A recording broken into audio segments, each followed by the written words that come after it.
नमस्कार विद्यार्थी मित्रांनो, मराठी नोकरी यूट्यूब चॅनलवर आपल्या सर्वांचं स्वागत आहे. तर मित्रांनो, आज आपण या व्हिडिओमध्ये पहा महावितरण भरती जी आहे 2024ला निघलेली, त्यासाठी महत्त्वाचे असणारे महापारेषण आणि महावितरण यावरती आधारित विद्युत सहाय्यक तांत्रिक सराव प्रश्न आपण पाहणार आहोत. या व्हिडिओमध्ये पहा मित्रांनो, आपण टोटल 20 प्रश्न घेतलेले आहेत. पहा तांत्रिक प्रश्न आणि 5 प्रश्न जे घेतलेले आहेत ते आहेत करंट अफेअर्सवरती. हा आपला महावितरणावरचा 5वा व्हिडिओ आहे. यापूर्वीचे 4ही व्हिडिओच्या लिंक मी तुम्हाला डिस्क्रिप्शनमध्ये दिलेल्या आहेत. आपल्याला मित्रांनो या व्हिडिओची PDF जर डाउनलोड करायची असेल तर पहा आपलं WhatsApp आणि टेलिग्राम चॅनल आहे मराठी नोकरी या नावाने. आपण त्याच्या लिंक मी तुम्हाला डिस्क्रिप्शनमध्ये दिला आहे. त्या ठिकाणी जाऊन आपण चॅनलला जॉईन करा आणि सोबतच चॅनलवरती जर नवीन असाल तर लगेच आपल्या मराठी नोकरी या यूट्यूब चॅनलला देखील सबस्क्राईब करून ठेवा. म्हणजे तुम्हाला डेली याच पद्धतीचे व्हिडिओ जे आहेत ते पाहायला मिळतील. चला तर व्हिडिओला सुरुवात करूया. तर पहा आपला प्रश्न पहिला आहे, प्लंबर सोल्डरमध्ये 3 व लोडचा प्रमाण डॅश इतका असतो. पहा प्रश्न हा महत्त्वाचा आहे आणि मित्रांनो प्रत्येक प्रश्न जो आहे हा पूर्वीच्या परीक्षेमध्ये विचारण्यात आलेला आहे. म्हणजेच महावितरणावरती हे इम्पॉर्टंट प्रश्न असणार आहेत. सर्व प्रश्न जे आहेत हे टेक्निकल क्वेश्चन आहेत, लक्षात ठेवायचे. आणि या प्रश्नाचं उत्तर होईल पर्याय क्रमांक 2 35% आणि 65%. तर लक्षात ठेवायचे किती असतो 3 35% आणि लोड किती असतो 65%वरती. पर्याय क्रमांक 2 आपलं या प्रश्नाचं योग्य उत्तर होईल. प्रश्न क्रमांक 2 आहे, ओपन सर्किटचा रेझिस्टन्स डॅश एवढा असतो. मित्रांनो प्रत्येक प्रश्न लक्षात ठेवा, हे सर्व प्रश्न इम्पॉर्टंट आहेत आणि या प्रश्नाचे जशाच तसे उत्तरं जे आहेत हे आपण मागील स्पर्धा परीक्षेत जसे विचारले तेच उत्तर आपण घेत आहोत. तर लक्षात ठेवायचे ओपन सर्किटचा जो रेझिस्टन्स असतो तो असतो पहा अनंत. या ठिकाणी पहा कधी कधी आपल्याला इन्फिनिटी देखील दिला जातो, पण त्याला अनंत असं देखील म्हणतात. पर्याय क्रमांक 2 आपलं या प्रश्नाचं उत्तर होईल. प्रश्न तिसरा आहे, 60 वॅट आणि 200 वॅटचे बल्ब सिरीजमध्ये जोडून पुरवठ्याला जोडल्यास तर डॅश. म्हणजेच पहा या ठिकाणी प्रश्न समजून घ्यायचा आहे. जर 60 वॅट आणि 200 वॅटचे जे बल्ब आहेत हे बल्ब जर एका सिरीजमध्ये जोडले तर पुरवठ्यास, लक्षात ठेवा, जोडून त्याला जर पुरवठा दिला तर काय होईल. यामध्ये आपल्याला 4 ऑप्शन दिलेले आहेत. तर या ठिकाणचं उत्तर काय असणार आहे, पर्याय क्रमांक 3 60 वॅटचा जो बल्ब आहे तो जास्त प्रकाशित होईल. लक्षात ठेवायचे पर्याय 3 आपलं उत्तर होईल. प्रश्न एक वेळा समजून घ्या. ज्यावेळी 60 वॅटचा बल्ब आणि 200 वॅटचा बल्ब एकाच सिरीजमध्ये जोडले जातात आणि ज्यावेळी त्यांना इलेक्ट्रिसिटी प्रोव्हाइड केली जाते तर त्या ठिकाणी 60 वॅटचा जो बल्ब आहे तो जास्त प्रकाश देतो. पर्याय क्रमांक 3 आपलं या प्रश्नाचं योग्य उत्तर होईल. प्रश्न चौथा आहे, हीटरची करंट रेटिंग 4 एम्पियर असल्यास व 240 वोल्ट सप्लाय जोडल्यास त्याची विद्युत शक्ती, लक्षात ठेवायचं येईल, विद्युत पॉवर जी आहे ती डॅश वॅट एवढी असते. मित्रांनो हे जे आहेत पहा हे फिजिक्समध्ये देखील आपल्याला असे प्रश्न हे पाहायला मिळतात आणि या ठिकाणी हे तांत्रिक प्रश्न जे आहेत सर्व आपल्याला याच्या जवळपास 40 व्हिडिओ जे असणार आहेत, 40 व्हिडिओज याच्या PDF ज्या आहेत तुम्हाला मी लवकरच प्रोव्हाइड करतो. तर पहा या ठिकाणी पहा हीटरचं करंट रेटिंग किती आहे 4 एम्पियर एवढं. आणि त्याला किती सप्लाय जोडायचा आहे 240 वोल्टचा सप्लाय त्याला जोडायचा आहे. तेव्हा त्याची जी विद्युत शक्ती आहे ती किती असणार आहे, म्हणजेच पॉवर इज इक्वल टू किती वॅट असणार आहे. तर या प्रश्नाचं उत्तर होईल पर्याय क्रमांक 1 तर 960 वॅट इतकी त्याची पॉवर असणार आहे. पर्याय क्रमांक 1 आपलं योग्य आन्सर होईल. प्रश्न 5वा आहे, अंडरग्राऊंड केबलची जोडणी एअर ब्रेक स्विचसोबत करावायची असल्यास डॅश जॉईंटचा वापर केला जातो. प्रश्न हा महत्त्वाचा आहे. पहा ज्यावेळी अंडरग्राऊंड केबलची आपल्याला जोडणी करायची असेल त्या ठिकाणी पहा त्याला जर एअर ब्रेक स्विचसोबत जर जोडायचं असेल तर त्याचा कोणता जॉईंट त्याला वापरला जातो. या प्रश्नाचं उत्तर होईल पर्याय क्रमांक 4 ट्रायपर्केटिंग अँड कनेक्शन असा जो जॉईंट आहे तो जोडला जातो अंडरग्राऊंड केबलची जोडणी करताना कशासोबत एअर ब्रेक स्विच सोबत जोडताना. ऑप्शन क्रमांक 4 आपलं उत्तर होईल. प्रश्न 6वा आहे, चुंबकीय फ्लक्सचा CGS म्हणजे त्याचं जे CGS एकक आहे ते डॅश आहे. पहा कशाचं मॅग्नेटिक फ्लक्सचं CGS एकक युनिट कोणता आहे. याचं उत्तर होईल पर्याय क्रमांक 1 तर मॅक्सवेल हे जे आहे पहा हे चुंबकीय म्हणजे मॅग्नेटिक प्लग जे आहे त्याचं युनिट आहे मॅक्सवेल. ऑप्शन 1 आपलं उत्तर होईल. आणि मित्रांनो सर्वात महत्त्वाचं म्हणजे जे काही आपले ITIचे विद्यार्थी आहेत किंवा ज्या लोकांनी इलेक्ट्रिशियनचा कोर्स देखील केलेला आहे म्हणजे महावितरणाचा कोर्स देखील, त्यांच्यासाठी हे प्रश्न सर्व इम्पॉर्टंट असणार आहेत. जर आपल्याला प्रश्नाचं उत्तर येत असेल तर 3 ते 5 सेकंदामध्ये आपण कमेंट करून उत्तर द्यायचं आहे, म्हणजे आपलं रिव्हिजन देखील याच व्हिडिओमध्ये होऊन जाईल. आणि प्रत्येक व्हिडिओची PDF जर मिळवायची असेल तर त्याची लिंक मी तुम्हाला डिस्क्रिप्शनमध्ये दिलेली आहे. आणि आपल्याला जर फक्त प्रश्नसंच वाचायचे असतील तर त्या देखील आपल्या वेबसाईटच्या लिंक मी तुम्हाला डिस्क्रिप्शनमध्ये देत आहे. प्रश्न क्रमांक 7वा आहे, जास्त क्षमतेचा कॅपॅसिटन्स मिळवण्यासाठी डॅश पद्धत वापरली जाते. पहा, हाय कॅपॅसिटी म्हणजे जास्त पॉवरचा, जास्त क्षमतेचा कॅपॅसिटन्स मिळवण्यासाठी कोणती पद्धत वापरली जाते, तर त्या पद्धतीला काय म्हटलं जातं किंवा ती पद्धत कशी वापरली जाते? पर्याय क्रमांक 2, प्लेट्समधील अंतर कमी करून त्याला वापरलं जातं. पर्याय क्रमांक 2 आपलं योग्य उत्तर होईल. प्रश्न 8वा आहे, ज्या राशीला स्वतःची किंमत व दिशा असते त्याला डॅश म्हणतात. पहा, या ठिकाणी मित्रांनो मराठी जी आहे यामध्ये थोडीशी हाय लेवलची मराठी घेतलेली आहे, लक्षात ठेवायचे, पण आपल्याला प्रश्न इझिली समजून जाईल.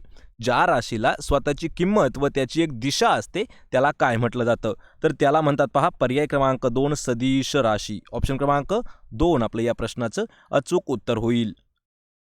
प्रश्न क्रमांक 9 आहे, वेगवेगळ्या इलेक्ट्रोलाइट मधून सारखा करंट ठराविक कालावधीसाठी पाठवल्या तर इलेक्ट्रोलाइटमधून मुक्त होणाऱ्या मोलाचे वस्तुमान हे केमिकल इक्विव्हॅलंटच्या डॅश असते. पहा, प्रश्न एक वेळा समजून घ्या, प्रश्न थोडासा मोठा आहे पहा मित्रांनो, आणि प्रश्न हा जो आहे प्रश्न इम्पॉर्टंट देखील आहे. वेगवेगळ्या इलेक्ट्रोलाइटमधून सारखा करंट ठराविक कालासाठी किंवा कालावधीसाठी पाठवल्यानंतर त्यामध्ये इलेक्ट्रोलाइटमधून मुक्त होणाऱ्या मोलाचे वस्तुमान हे केमिकल इक्विव्हॅलंटच्या डॅश असते. तर ते जे असतं पहा ते समप्रमाणात म्हणजे सारख्याच प्रमाणात असतं. पर्याय 3 आपलं योग्य उत्तर होईल. प्रश्न क्रमांक 10वा आहे, अर्थसोबत जोडलेले धातूची तार जी लाईन कंडक्टर सोबत असते त्यास डॅश असं म्हटलं जातं. पहा, प्रश्न सर्वात महत्त्वाचा आहे. आपल्याला एक ठिकाणी पहा महावितरणामध्ये एक अर्थिंग नावाचा टॉपिक आहे मित्रांनो सिलेबसमध्ये, तर त्या अर्थिंगवरती आपण जवळपास असे 10 प्रश्न घेतलेले आहेत, त्यातीलच हा एक प्रश्न आहे. तर पहा प्रश्न काय आहे, अर्थसोबत किंवा अर्थिंगसोबत जोडलेले धातूची तार जी लाईन कंडक्टर सोबत असते त्याला काय म्हटलं जातं, तर त्याला म्हणतात पहा अर्थ वायर. ऑप्शन क्रमांक 2 आपलं या प्रश्नाचं योग्य उत्तर होईल. प्रश्न क्रमांक 11 आहे, शोकेसमध्ये डॅश होल्डर वापरलं जातं. पहा, जे शोकेस असतं त्यामध्ये कोणत्या प्रकारचं होल्डर वापरलं जातं, या प्रश्नाचं उत्तर होईल पहा पर्याय क्रमांक 1, तर त्याला अँगल होल्डर. लक्षात ठेवायचं मित्रांनो, प्रश्न हा महत्त्वाचा आहे. त्याला कोणतं अँगल होल्डर वापरलं जातं. ऑप्शन क्रमांक 1 आपलं या प्रश्नाचं योग्य उत्तर होईल. प्रश्न क्रमांक 12 आहे, सिलिंग फॅन घरगुती वायरिंगमध्ये डॅश उंचीवर बसवावे. जो सिलिंगचा फॅन असतो तर आपल्या घरगुती वायरिंग करण्यासाठी तो किती उंचीवरती असावा, या प्रश्नाचं योग्य उत्तर होईल पहा पर्याय क्रमांक 2, 2.4 ते 3 मीटर एवढ्या उंचीवरती बसवला जातो. ऑप्शन क्रमांक 2 आपलं योग्य उत्तर होईल. प्रश्न क्रमांक 13 आहे, लुमिनन्स फ्लक्स पृष्ठभागावर पडतो त्याला डॅश असं म्हटलं जातं. पहा, लुमिनन्स फ्लक्स यावरती आपण एक थोडासा शॉर्ट व्हिडिओ देखील घेणार आहोत. नेमकं ते काय असतं, तर तो पृष्ठभागावर पडतो त्याला काय म्हटलं जातं, तर त्याला म्हटलं जातं पहा इल्युमिनेशन. इल्युमिनेशन म्हणजेच पर्याय क्रमांक 4 आपलं या प्रश्नाचं योग्य उत्तर होणार आहे. ऑप्शन क्रमांक 4. प्रश्न क्रमांक 14 आहे, ज्या मीटर्समध्ये हवेच्या सहाय्याने पॉइंटरला स्केलवर लवकर स्थित करता येत असल्यास त्याला डॅश डॅपिंग प्रेरण असं म्हटलं जातं. या प्रश्नाचं उत्तर होईल पर्याय क्रमांक 3, तर एअर डॅपिंग. लक्षात ठेवा काय म्हटलं जातं, एअर डॅपिंग. लक्षात ठेवा एअर डॅपिंग म्हणजे काय, तर ज्या मीटर्समध्ये हवेच्या सहाय्याने पॉइंटरला एखाद्या स्केलवरती लवकर फिक्स करता येतं. लक्षात ठेवा लवकर त्याला फिक्स करता येतं किंवा स्थित करता येतं त्याला म्हटलं जातं एअर डॅपिंग प्रेरण. पर्याय क्रमांक 3 आपलं या प्रश्नाचं योग्य उत्तर होईल. प्रश्न 15वा आहे, इलेक्ट्रिक केटलचे तापमान डॅश एवढे असते. इलेक्ट्रिक केटल याचं जे तापमान आहे ते असतं पहा साधारणतः 550 ते 700 डिग्री. किती? 550 ते 700 डिग्री. ऑप्शन क्रमांक एक आपलं या प्रश्नाचं उत्तर होईल. आणि मित्रांनो, हा प्रश्न आपल्याला 2 वेळा विचारण्यात आलेला होता पहा ITIसाठी. त्यामुळे हा जो प्रश्न आहे पहा, हा देखील इम्पॉर्टंट आहे. आणि यामध्ये जेवढे काही आपण प्रश्न घेत आहोत हे सर्व प्रश्न आपल्याला कधी ना कधीतरी परीक्षेमध्ये विचारण्यात आलेले आहेत. प्रश्न क्रमांक 16 आहे, ई व आय प्रकारच्या स्टॅम्पिंग केलेल्या पट्ट्यावरून कोअर तयार डॅश ट्रान्सफॉर्मरमध्ये केला जातो किंवा करतात. तर या प्रश्नाचं उत्तर होईल पर्याय क्रमांक 3 शेल टाईप. लक्षात ठेवा, शेल टाईप ट्रान्सफॉर्मरमध्ये कधी केलं जातं? ई आणि आय प्रकारच्या स्टॅम्पिंग केलेल्या ज्या पट्ट्या वापरून कोअर तयार करण्यासाठी शेल टाईप ट्रान्सफॉर्मरमध्ये त्याला केलं जातं. ऑप्शन 3 आपलं या प्रश्नाचं योग्य उत्तर असेल.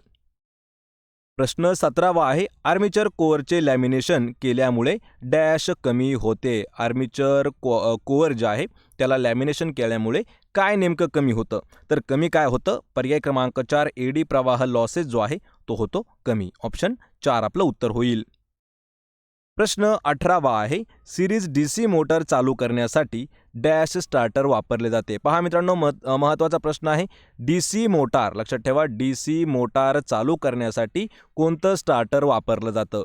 तर ते जे स्टार्टर असतं ना, ते असतं 2 पॉईंट. पर्याय क्रमांक 2 आपलं या प्रश्नाचं उत्तर होईल. तर 2 पॉईंट नावाचं जे आहे स्टार्टर ते वापरलं जातं DC सिरीजमधील DC मोटार चालू करायला. पर्याय 2 आपलं उत्तर होईल. प्रश्न क्रमांक 19 आहे, 3 फेज इंडक्शन मोटारच्या रोटरची वाइंडिंग कनेक्शन डॅशमध्ये केली जाते किंवा डॅशमध्ये करतात. उत्तर होईल पर्याय क्रमांक 2, तर त्याला उत्तर असणार आहे स्टार. लक्षात ठेवा, प्रश्न परत एक वेळा ऐकायचा आहे. 3 फेज इंडक्शन मोटारच्या रोटरची जी वाइंडिंग कनेक्शन असते ती असते पहा स्टारमध्ये. पर्याय क्रमांक 2 आपलं योग्य उत्तर होईल स्टार. प्रश्न क्रमांक 20 आहे, डॅश स्लीवचा उपयोग बाइंडिंगच्या तेलाशी, ग्रीसशी, रासायनिक पदार्थांशी संबंध येते त्या ठिकाणी वापरतात.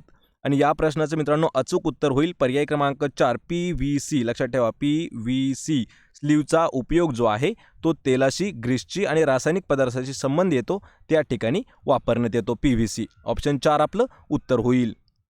तर मित्रांनो, 21 ते 25 हे जे 5 प्रश्न असणार आहेत हे सर्व प्रश्न महत्त्वाचे असणार आहेत. कारण हे जे प्रश्न आहेत हे आपण करंट 2024 म्हणजे करंट अफेअर जे 2024 आणि 2023 मधील जे आहे त्यावरती आपण हे प्रश्न टोटलपणे घेत आहोत, शेवटचे 5 प्रश्न. तर पहा, प्रश्न ऐकायचा आहे. प्रश्न क्रमांक 21, महाराष्ट्र शासनाने कोणत्या वर्षी ब्लू मॉर्मॉन या फुलपाखराला राज्य फुलपाखरू म्हणून घोषित केले आहे?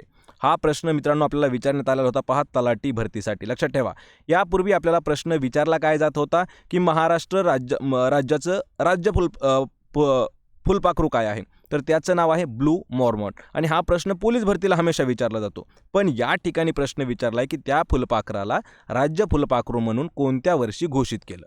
तर त्याचं उत्तर होईल पर्याय क्रमांक 2, तर 2015. लक्षात ठेवा, 2015 या साली त्याला घोषित केलं आहे राज्य फुलपाखरू म्हणून ब्लू मॉर्मॉन. पर्याय 2 आपलं या प्रश्नाचं उत्तर होईल.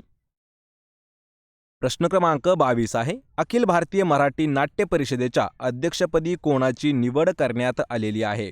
प्रश्न जो आहे हा जुलै 2023 मधील इम्पॉर्टंट हा प्रश्न आहे. लक्षात ठेवा, प्रश्न परत एक वेळा ऐका मित्रांनो. तर अखिल भारतीय मराठी नाट्य परिषदेच्या अध्यक्षपदी कोणाची निवड केली आहे? आणि याचं उत्तर होईल पर्याय क्रमांक 4 प्रशांत दामले यांची निवड करण्यात आलेली आहे. ऑप्शन क्रमांक 4. प्रश्न क्रमांक 23 आहे, देशातील एकमेव ब्राह्मण सदन विप्रहिता ब्राह्मण सदन कोणत्या राज्यात सुरू करण्यात आलेले आहे? पहा, देशातील एकमेव ब्राह्मणांचं सदन म्हणून ओळखलं जातं विप्रहिता ब्राह्मण सदन हे कोणत्या राज्यात सुरू करण्यात आलेले आहे? आणि या प्रश्नाचं उत्तर होईल पर्याय क्रमांक 3, तर तेलंगणा या राज्यात सुरू करण्यात आला आहे. कधी कधी मित्रांनो आपल्याला जर शहर विचारलं, लक्षात ठेवा हा देखील प्रश्न इम्पॉर्टंट असणार आहे. जर आपल्याला शहर विचारलं तर शहर आहे याचं तेलंगणा आणि राज्य कोणतं आहे? तर शहर आहे याचं हैदराबाद. शहर आहे हैदराबाद आणि राज्य आहे तेलंगणा. थोडीशी मिस्टेक झाली मित्रांनो, शहर आहे हैदराबाद, राज्य आहे तेलंगणा. पर्याय 3 आपलं उत्तर होईल. प्रश्न क्रमांक 24 आहे, पहिल्या उद्योगरत्न पुरस्कारासाठी कोणाची निवड करण्यात आलेली आहे? पहा, उद्योगरत्न, पहिला उद्योगरत्न म्हणून कोणाला पुरस्कार देण्यात आलेला आहे? तर उत्तर आहे याचं पर्याय क्रमांक 1 रतन टाटा यांना पहिला उद्योगरत्न पुरस्कार जो आहे तो देण्यात आलेला आहे. ऑप्शन क्रमांक 1 आपलं योग्य उत्तर होईल. या व्हिडिओचा आपला शेवटचा प्रश्न आहे. प्रश्न क्रमांक 25. आरोग्य हक्क कायदा लागू करणारे देशातील पहिले राज्य कोणते ठरलेले आहे? हा जो प्रश्न आहे मित्रांनो, जेवढे आपले झेडपीचे विद्यार्थी आता परीक्षेसाठी असणार आहेत त्यांनी हा प्रश्न लक्षात ठेवायचा आहे. कारण झेडपीचे जे काही ग्रामसेवक, कृषी सेवक असे छोटे छोटे पदं असणार आहेत ते अजून त्यांची परीक्षा बाकी आहे. तर लक्षात ठेवा, त्यासाठी हा प्रश्न इम्पॉर्टंट असणार आहे. आरोग्य हक्क कायदा लागू करणारे देशातील पहिले राज्य ते म्हणजे आहे राजस्थान. पर्याय क्रमांक 2 आपलं या प्रश्नाचं योग्य आन्सर असणार आहे. तर मित्रांनो, हे होते पहा आपले महत्त्वाचे 25 प्रश्न. या 25 पैकी किती प्रश्नाची उत्तरं देता आले हे मला कमेंट करून नक्की सांगा. व्हिडिओ जर आवडला तर व्हिडिओला आपल्या लाईक करा, मित्रांमध्ये व्हिडिओ शेअर करा आणि आपल्या मराठी नोकरी या यूट्यूब चॅनलला सबस्क्राईब करून ठेवा. मित्रांनो, प्रत्येक प्रश्नाची PDF जर आपल्याला मिळवायची असेल प्रत्येक व्हिडिओची आणि तेही अगदी फ्रीमध्ये, तर आपलं चॅनल आहे पहा, टेलिग्राम चॅनल आहे मराठी नोकरी या नावानं. त्याची देखील लिंक मी तुम्हाला डिस्क्रिप्शनमध्ये दिलेली आहे. अधिक माहितीसाठी आपली वेबसाईट देखील आहे marathi-naukri.in या नावानं, तर तीही तुम्हाला डिस्क्रिप्शनमध्ये देत आहे. त्या ठिकाणी आपण पोलीस भरती सोबतच तलाठी भरती, जेवढे काही सरळ सेवा स्पर्धा परीक्षा आहेत अशा सर्व भरत्यांसाठी प्रश्नसंच आपण त्या ठिकाणी नेहमी घेत असतो.